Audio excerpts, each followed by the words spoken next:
Hi, I'm John. And I'm James. And this is called Two Boys in the Basement. Today, we're talking about hitchhiking, because we were at dinner earlier, and I don't know, James was just saying how he picked up a hitchhiker, and to me, that just kind of blew my mind as you would put yourself at risk like that. Yeah. There was actually an incident earlier in my life. I've lived a long, long life. And I was coming home kind of late. It was like midnight, 1 in the morning. And as I was driving home, I passed this person who was hitchhiking, and it looked like this older guy. So I actually called John and told him where I was and what I was doing, so in case I died, it'd be okay. Okay, but you have to hear yourself there. Is like, you called me in case you died. So, like, why would you even put yourself in that situation in the first place? It just doesn't... So it was a little... Okay, this isn't...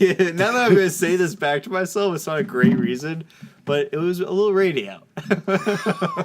So I felt bad. I was like, if I was walking home in the rain, I would hope that someone would pull over for me.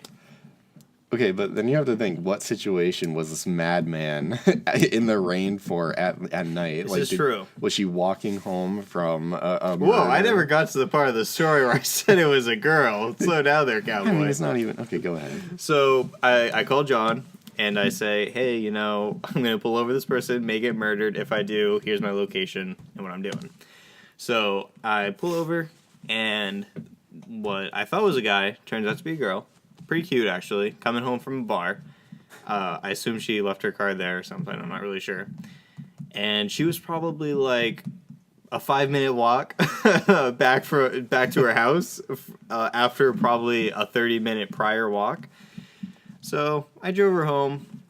Nothing happened. Dropped her off. Felt very happy with myself that I picked her up. Yeah, but like just the risk it could have been, like. So this is my mindset with the whole risk thing. Yeah. Is that every day you invite risk into your life doing different things. Like, you don't have to pick up a hitchhiker to be in danger from another person. It's definitely not the most dangerous situation. But it increases it. When I pick up a hitchhiker, I'm the one behind the wheel. Sound like you do it like every fucking day. I don't know what you're talking about. I would do it more, but I've passed 2 other hitchhikers, and both times I've been late for class. So I'm already fucking speeding down the road. I don't need to pick them up. But I would have. I think. And definitely texted you being like, hey, I might die. But there's just such a... It's one of those things where it's like... People now are scared for their kids to walk to school alone because they're going to get kidnapped and raped and murdered.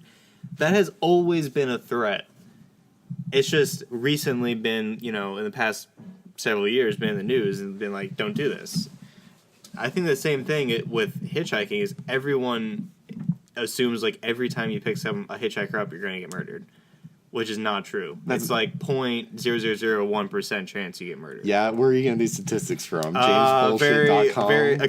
.gov somewhere. Is that really official?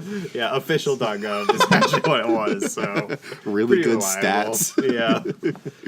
No, but like, I swear to God, one of these days you're gonna get that 0.1, and you're gonna be like, well, fuck, if only I didn't have this stupid fucking thing. Listen, like. Why are they walking there? I mean, there's like a total set of things. I understand if not everybody is like fortunate enough to have like a ride, but you think you're just suspicious of the fact that they're out there alone? Yeah. They must have, if they're hitchhiking, they must have gone somewhere where they knew they didn't have a ride back. So that lady that I picked up coming from the bar, she went to the bar knowing, well, I might get hammered enough not to be able to drive back. Or she didn't have a car. One of the two. But either way, it's like, why'd you go somewhere without having a ride back? Yeah. And in that aspect, it's like people's shitty planning is now falling onto your shoulders because you're a good Samaritan who's helping out this person who just had a shitty plan for a day. Exactly. I'm gonna go to Boston and then I'm gonna get back somehow. Yeah. I don't know what you're talking about. Wait, did that happen to you?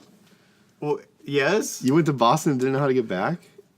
This was when you picked me up from the airport.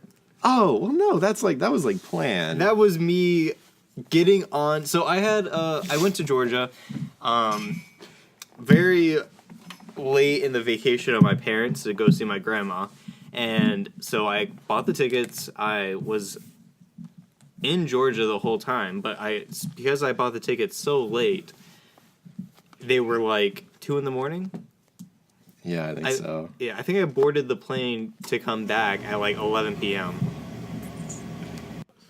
So we had a cut there. A water heater started going off. You know, this is Two Boys in the Basement, may I remind all of you. Yeah. And, you know, there's multiple things in the basement that make noises. Anyways, Yeah. So you were getting back at like 2 a.m. Yeah, I got on the plane at around 11. Came in 2. I think it was later than 2. It was like 3.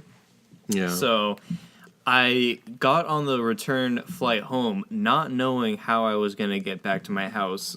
We live about an hour from Boston. And so I texted... Way to fucking dox us. I know. I texted John and was like, hey, you know, I'm going to try to get an Uber when I get into Boston, but I don't know how Uber works. I've never taken one before. So if it doesn't work out, can you pick me up at 3 a.m? And so you were pretty hesitant. I think you were doing something. No, I had work the next morning and I didn't want to be out till... But I like in the end I was gonna come either way because I'm such a good guy, Yeah, James. yeah. I kind of expected you to come. Okay. But I did... I was looking at Uber. Like, if I could get a ride and I knew I wouldn't get stuck, I would be like, okay, whatever, I'll just take an Uber. But I had no idea how Uber worked. So I put in, like, a trip for that time, and I was waiting for someone to pick it up. So it was, like, I was in the plane, they're getting ready to take off, and I looked at my phone, and I saw no one had picked it up. So I didn't want to be in the position where I got to the airport and no Uber picked it up. And I mean, you definitely would have been asleep at that point. There's no way I would have been stuck in Boston hitchhiking home. You would have become the problem. I would become the problem. So yeah. And so I empathize with people who go somewhere without a ride back. You want to know what the most memorable moment of all that experience was? What? When I picked you up, you had some nice snacks in your bag, and you didn't offer me anything. Yeah. Well, I'm heartless, Yeah. so... Yeah, I was... Yeah. No, I just use you for airport. just airport transport and snack gloating. Didn't you drive me to the airport, too? Yeah. You did. So, there you go, folks. Just you wait, James. I'm going to make you drive me to the airport for no reason. I'll be like, I I'd don't be cool actually with have that. a plane. We're going back. I'm like super... I don't care. As long as I'm not doing anything. As long as I don't have work in the morning, Oh, because then you'd be dropped. I get Instantly. you. I get you. You know? I'm sure you would do the same. I would do the same if I had work in the morning and you asked me. I don't know. I mean, I told you I probably couldn't, but I'd try to help. I'd send one of my boys, one of my basement boys. Did I get the whole thing wrong? No, you see what I'm working with, audience? The time you picked me up from the airport, you had work in the next morning. Oh, yeah. So you would do it. I was making a joke that I wouldn't reciprocate that action.